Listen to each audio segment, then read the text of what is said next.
Siempre al amanecer, mi camino a recorrer me llama y me lleva. Hola oyentes de Radio Sefarad, volvemos a encontrarnos en Caminando el Judaísmo junto con Ethel Barilka. ¿Qué tal, Ethel? Muy bien, Jorge, ¿cómo estás tú? Muy bien, y contigo estamos recorriendo el judaísmo a través de las distintas parashot, las lecturas semanales de la Biblia, que empezamos hace muy poquito en Simchat Torah, y vamos por el primer libro y vamos por los primeros compases, y ya hemos llegado a los compases judíos, porque ya aparece la figura de Abraham, y este fin de semana, leeremos la parashá de Vayera. Uh-huh. Así es. Mira, leeremos la parashá de Vayera y aprovecho tu observación para hacer una observación sobre la tuya. El tema de los compases judíos, porque en realidad Abraham es el primer hebreo y no el primer judío. También es un tema interesante. El concepto de judío va a aparecer muy posteriormente, cuando hablemos de los reinos de Judá y de Israel. Pero bueno, eso es una observación al margen, ¿no? Y como bien mencionas tú, comenzamos ya la semana pasada en la parashá de Lech Lecha, hablando de la salida de Abraham de su tierra natal para dirigirse a la tierra de Canaán, y hoy en la parashá de Vayera tenemos varios temas importantísimos que que no podemos abarcarlos todos, pero me gustaría de alguna manera prestar atención a una o dos reflexiones. Por un lado, tenemos en esta parashá todo el tema de Agar y de Ismael y la expulsión de la casa de Abraham. Esa sería una parte interesante de ser hablada. Y tenemos también en esta parashá el episodio relativo a las hijas de Lot. Si estás siguiéndome, ¿sí? Sí. Entonces vamos a tratar de ver en cuál de los dos podemos focalizarlos. En lo que tiene que ver con Agar, yo quisiera que prestemos atención a algunas cosas importantes, y es que Agar da a luz a Ismael, y en esta parashá nos encontramos con una segunda expulsión. Si los oyentes, si tú recuerdan, Agar es echada en primera instancia de la casa de Abraham y expulsada de la casa de Abraham y de Sara cuando está antes de su embarazo con Ismael, ¿sí? Y ahora estamos 13 años después, cuando movido por podríamos decir que por los celos o por la participación de Sara en esto, Abraham se ve de alguna manera obligado a sacar a Agar y a su hijo del hogar. Y esto para mí por lo menos es una figura muy trágica, ¿no? O sea, si pensamos en esta figura de un padre que tiene que echar a su hijo del hogar, a veces no nos detenemos a pensar qué le pasaba a Abraham con todo esto, qué le pasa a Sara, ¿sí? Que adopta esta actitud. O sea, retroactivamente siempre podemos explicar que es porque Dios así lo desea y lo elige, pero no alcanzaría para entender la complejidad de los sentimientos humanos que creo que hay atrás de este episodio. Agar, que a propósito se escribe exactamente igual que como se escribe la palabra Hager, que es el extranjero, de alguna manera viene a mostrarnos eso en la parashá, viene a mostrarnos o a recordarnos cuál debería de ser el trato al extranjero, al diferente, al otro. Es como una alerta esta historia, que a veces la pasamos por alto, y vale la pena pararse un minuto aquí y pensar. Incluso los críticos bíblicos, o los exégetas, los comentaristas, los parshanim, algunos de ellos adoptan una posición muy crítica hacia Sara y Abraham ante su actitud, tanto en esta parashá como en la anterior, hacia Agar, ¿sí? Como diciendo, ¿qué pasa aquí, no? O sea, Agar va a tener un hijo porque de alguna manera Sara interviene y le pide a Abraham que tenga un hijo con Agar, y después este va a ser el desenlace, como que es un poco cruel si uno lo mira desde fuera, ¿sí? No sé si alcanzo a explicarme en esto. Y viene la parashá y nos dice, bueno, ¿qué pasa cuando tenemos un extraño entre nosotros? ¿Cómo deberíamos de comportarnos? ¿Cómo deberíamos de tratarle? ¿Cuál es el lugar que debe ocupar? Y hoy parecería ser un tema muy, muy actual.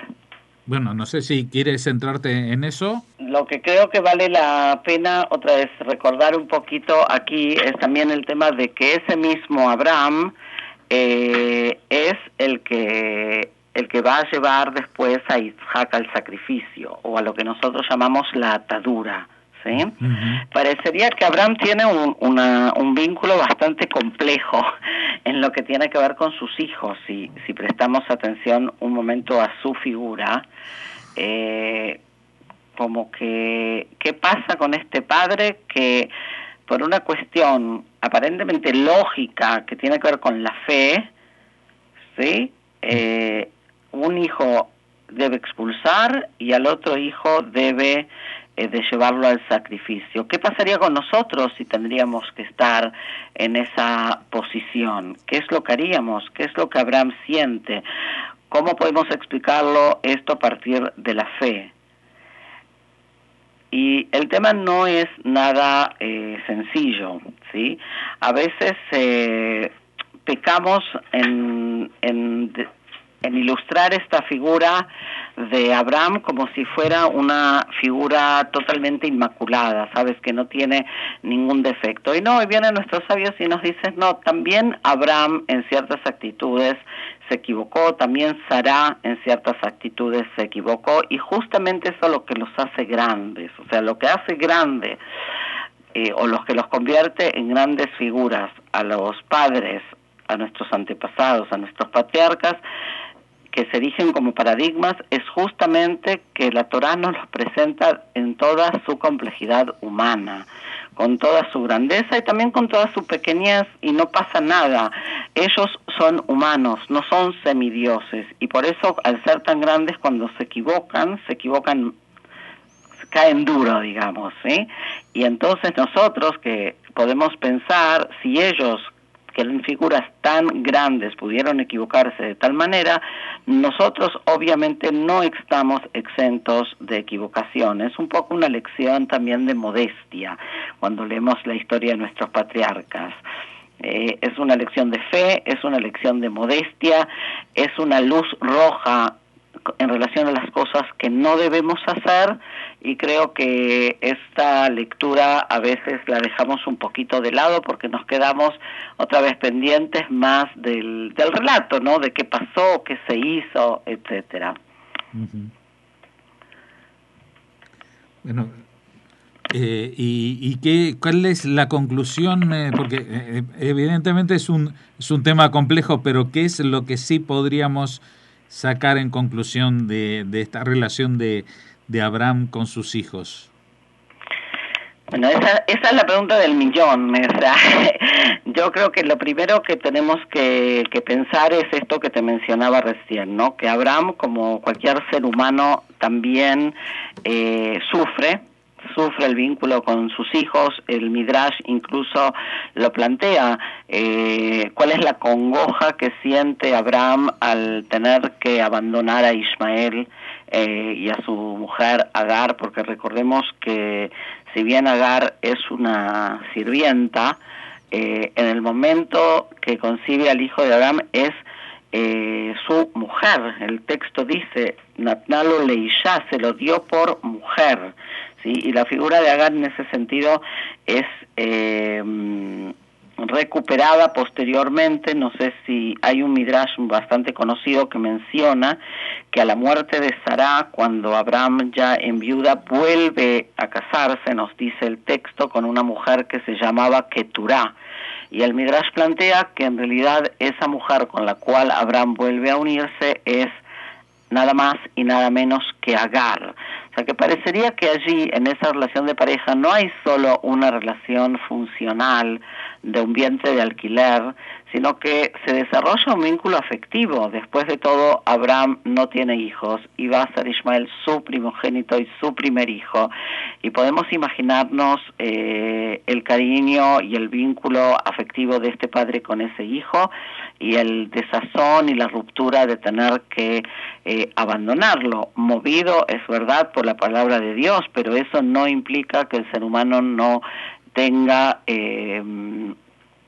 sentimientos encontrados o que no sufra, ¿sí? También si actuamos movidos por la fe, no quiere decir, y esto vale la pena a lo mejor recordarlo, porque hay personas que se piensan que las personas de fe no sufren, ¿sí? La fe no evita el sufrimiento humano, puede a lo mejor aliviarla en ciertos sentidos, pero desprenderse o expulsar a un hijo es una situación sumamente compleja y parecería que esta es una de las pruebas que Abraham como ser humano tiene que pasar también para enseñarnos a nosotros que las cosas deberían de hacerse de otra manera. Uh-huh. No sé si quieres apuntar algo también sobre el episodio de Lot. Bueno, el episodio de Lot es otro de los episodios complejísimos que tenemos en el libro del Génesis, que podríamos dedicarle 2-3 horas, pero ya que hablamos de mujeres, yo simplemente quisiera mencionar el tema de las hijas de Lot, que la conducta de las cuales es sumamente criticada por algunos de los exégetas, y por el otro es una conducta que es valorada. Y otra vez volvemos aquí al tema de depende de por dónde se miren las cosas, pueden ser interpretadas de diferentes maneras. Las hijas de Lot están convencidas que son las últimas sobrevivientes del mundo y por lo tanto deciden tener descendencia con su padre. Toda esta situación es sumamente complicada. Nos muestra por un lado una iniciativa, ¿sí?, que no solo que es osada, sino que a nuestros ojos del siglo XXI parecería prácticamente inconcebible, y al mismo tiempo nos muestra una relación muy compleja, porque estas mismas hijas son las hijas que Lot previamente había querido entregar. Si recuerdas el episodio de Lot en Sodoma, cuando la casa es rodeada por los vecinos, Lot está dispuesto a entregar a sus hijas con tal de no entregar a los visitantes. Y podemos preguntarnos, si el Midrash se lo pregunta, ¿qué pasa aquí? Estas mismas hijas que el padre está dispuesto a entregar son las que luego van a concebir de alguna manera violentando al padre, emborrachándolo, etcétera. Por lo tanto, parecería que también aquí hay algo bastante complicado que nos hace un poco pensar en los vínculos familiares. Por un lado, nos hace pensar yo creo que estas mujeres otra vez nos hacen pensar mucho en esta sensación terrible de soledad absoluta, en pensar que no queda nadie más en el mundo, ¿sí? A veces es muy difícil de imaginarse esta sensación, ¿sí? Entonces vale la pena no olvidar la primera parte de la historia. ¿Qué pasa con ese padre? Que volvemos al tema del padre también en Abraham. O sea, ¿qué quiere decir que el padre está dispuesto, por defender a las visitas, a entregar a esas hijas? Y si no hubiera sido por intervención divina, no sabemos qué es lo que hubiera pasado. Uh-huh. Esto lo tuvimos también en la parashá pasada, cuando Abraham de alguna manera pone en peligro a Sará, haciéndola mentir. O sea que, como ves, el tema femenino y de los vínculos de pareja aparecen en toda esta historia del Génesis, porque en definitiva la historia del Génesis no es más ni menos que la historia de la humanidad. En ese sentido son nuestros antepasados como pueblo, y son también nuestros antepasados en el sentido más amplio. Son seres humanos de los cuales nosotros no estamos tan distantes como a veces pensamos, ¿no? Sino que también ellos tienen conductas de las cuales podemos aprender, y creo que eso es lo importante. Lo importante son las lecciones que podemos tomar de esas actitudes y de esas conductas para saber cuáles son las que son correctas y para saber cuáles son las que están erradas. Y para no mantener esa distancia, pues prometemos volver contigo la semana que viene a que nos expliques otra nueva parashá desde estos ángulos novedosos o poco habituales, por decirlo de alguna manera, más allá del relato superficial que nos entrega y que conocemos de tantos años. Muchas gracias, Ethel Barilka, por habernos llevado otra vez más por este camino para caminar el judaísmo contigo. Muchas gracias. Muchísimas gracias a ti. והכביש אינו נגמר, זו הדרך למחר, באופק נוגע